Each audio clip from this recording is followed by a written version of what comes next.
Habari zenu wapenzi wasikilizaji wa simulizi na MC Masaga. Poleni na changamoto na patupatu za hapa na pale na majanga mbalimbali. Ninyi akraba wangu, tunaamini Mungu atatuvusha salama salimini. Mungu ametupa siku ya Tajamala na Abra ya kutokoma kuendelea kusimuliana mambo mawili matatu ili tujifunze ama kujikumbusha namna ya kuishi hapa duniani, ili pia tuchangamshane tupate kuondoa biwi la simanzi ama tukutiko ndani ya vilindi vya mioyo yetu. Na leo nimekuja na hii hapa. Hivi karibuni kijana mmoja aitwaye Kichumbwike aliamua kuingia kazini kwa namna ya tofauti, takribani wiki 2 na siku kadhaa mfululizo. Na tofauti hiyo aliiweka kwa upande wa mavazi, ikiwa hakuwahi kuvaa tai akiwa kazini, lakini aliamua kuongeza tai katika mpangilio wa mavazi yake ili kuigundua taharuki ya watu juu ya vazi la tai kwenye mpangilio wa mavazi. Kichumbwike alifanikiwa kupata majibu mengi sana yaliyotokana na jibu moja tu,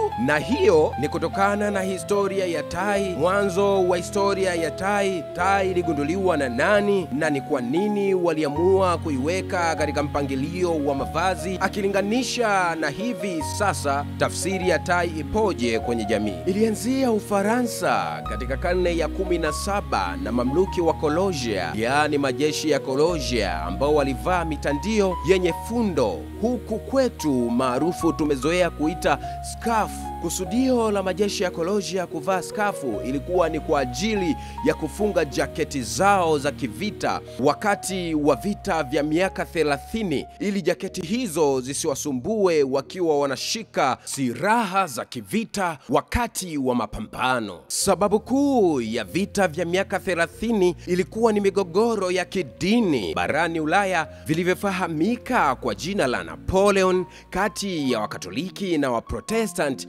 katika milki takatifu ya Roma huko Ujerumani. Vita hivyo vilipigana kuanzia mnamo mwaka 1618 hadi kufikia mwaka 1648, lakini baadaye ikageuka kuwa pambano la kisiasa la kutaka mamlaka kote Ulaya. Katika vita hivyo vya miaka 30, aliyekuwa mfalme wa Ufaransa Louis wa 14 alipitisha mtindo huu wa kuvaa vazi shingoni kushikilia jaketi za gwanda za majeshi, na vazi hilo liliitwa cravat baada ya kutoholewa kwa neno crotte la Kifaransa. Na kutoka hapo cravat ilibadilika kupitia mitindo mbalimbali kote Ulaya kabla ya kuwa na tai ya kisasa inayoonekana hadi leo. Cravat ilipitia mabadiliko mengi katika karne chache zilizofuata. Hapo awali ilikuwa vazi maalumu lililotumiwa na majeshi mengine mengi huko barani Ulaya, ambalo lilibadilika kuwa mitindo ya vitendo na anuai. Neno tai likawa la kawaida zaidi baada ya vita vya Napoleon kutamatika. Mwanzoni mwa karne ya 18, tai ya namna ya tofauti, kola ya ngozi au muslin, iligunduliwa, na kufikia mwisho wa karne hiyo, kravati za kifahari na nguo nyepesi za shingoni zilikuwa maarufu sana. Karne ya 19 ilionekana kusitawi kwa mahusiano yaliyosanifiwa zaidi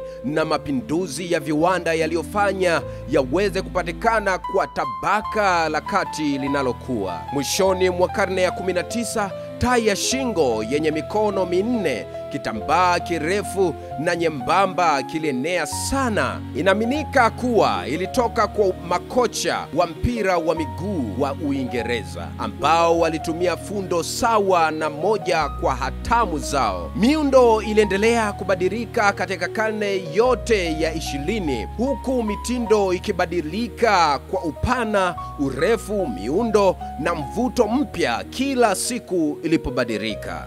Karne ya 20 ilipata tai ya shingo, sura yake ya kisasa na uzoefu wa mabadiliko ya mitindo. Miaka ya 1920, mtengeneza tai wa New York aliyejulikana kwa jina la Jesse Longsdorff alitoa hatimiliki ya mbinu mpya ya kukata kitambaa kwa upande, yani diagonally, na kushona ncha ya tai pembe tatu. Hii ilipata umaarufu zaidi maana ulikuwa muundo wa kufunga kwa namna ya tofauti, ikiwa ndefu na kuacha ikining'inia katika shingo, mbinu ambayo bado inatumika hadi leo. Na baadaye miaka ya 1930 mtengeneza tai aliyefahamika kwa jina la Duke wa Windsor alitangaza fundo pana la pembe tatu na kusababisha kuundwa kwa fundo maarufu la Windsor, na ilichukua umaarufu kwa jina la fundo la Windsor. Kufikia miaka ya 1940,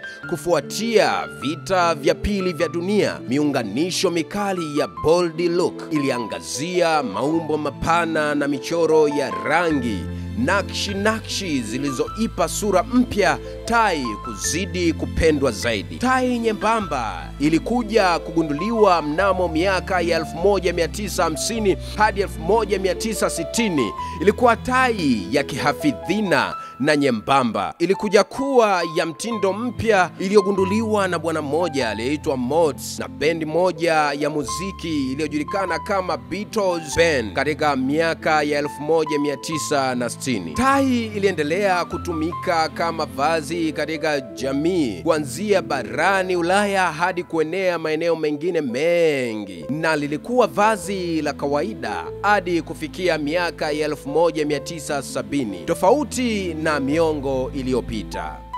Kuongezeka kwa biashara ya tai kulibua viwanda vingi, lakini baadaye mnamo mwaka 1982 muuza magazeti mmoja aliyekuwa akivaa tai kila siku akiwa anaingia mtaani kupitisha magazeti kwa wakazi wa jiji alilokuwa akifanyia kazi huko nchini Kanada. Alianza kufuatiliwa baada ya kufanyiwa utafiti na kuona uchumi wa kipato chake haulingani na mwonekano wake wa kuvaa tai. Wapelelezi walipewa jukumu la kumfuatilia ili kugundua mali anazomiliki na vyanzo vingine vya mapato yake zaidi ya kazi ya kuuza magazeti, na baadaye walijiridhisha mapema kwa kugundua kuwa ni unadhifu wake tu kwa kuiheshimu kazi yake. Na baadaye akapata abra ya kupewa kazi serikalini katika kitengo cha habari. Bwana mdogo alijiopolea embe chini ya mnazi, pasina kusoma wala kuandika. Utanashati tu ulimpatia kazi nzuri na mshahara mnono serikalini. Lakini bado kijana huyo alizidi kufuatiliwa na genge la wahuni, wakiamini kuwa atakuwa na mtonyo wa kufa mtu. Kijana huyo alfajiri ya tarehe 2 mwezi wa 10 mwaka 1990 ilikuwa maiti ya kijana huyo akiwa ametumbuliwa macho na kuning'inizwa juu ya mti. Na ilipochunguzwa zaidi, maiti yake iligunduliwa kuwa chanzo ni tai, iliyomfanya kijana huyo kuonekana kana kwamba ana pesa nyingi, na genge la wahuni kumvamia mpaka kumuua baada ya kukosa walichokitaka kutoka kwake. Miaka ya 1990 soko la biashara la tai ilishuka kwa kiasi kikubwa kwa sababu wavaaji wa tai walipungua kwa kuogopa kifo. Zaidi walivaa watu mashuhuri na maarufu wenye kipato kikubwa, huku wakiwa na ulinzi wa kutosha. Hadi leo tai huvaliwa kwa hafla maalumu na watu wenye uchumi wa kawaida, na sio kila siku. Na kwa sasa imekuwa kawaida, sio kwa sababu ya historia ya kifo, ila ni urithi wa mazingira na hisia kuwa wanaovaa tai ni watu maarufu na mashuhuri wenye pesa tu na si vinginevyo. Eti leo ukivaa tai utasikia minong'ono ya watu, anajifanya bosi, anajifanya ana hela, mara sijui anajikuta msafi, kumbe hana lolote. Taarabu za kila aina. Kuna mambo mtaani. Mimi mtoto mdogo, acha nikojoe nikalale.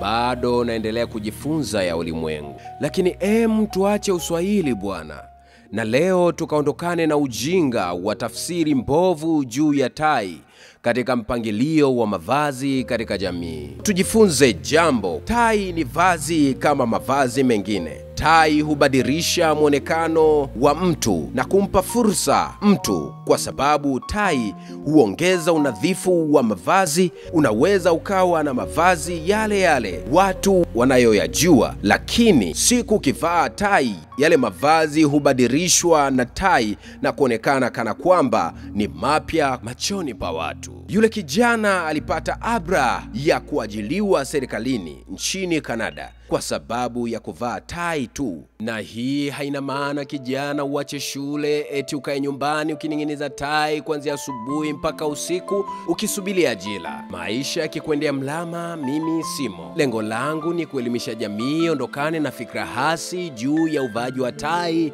katika mpangilio wa mavazi na faida za utanashati, hasa ukiweka tai ni kama tui la nazi kwenye maharage ya combat.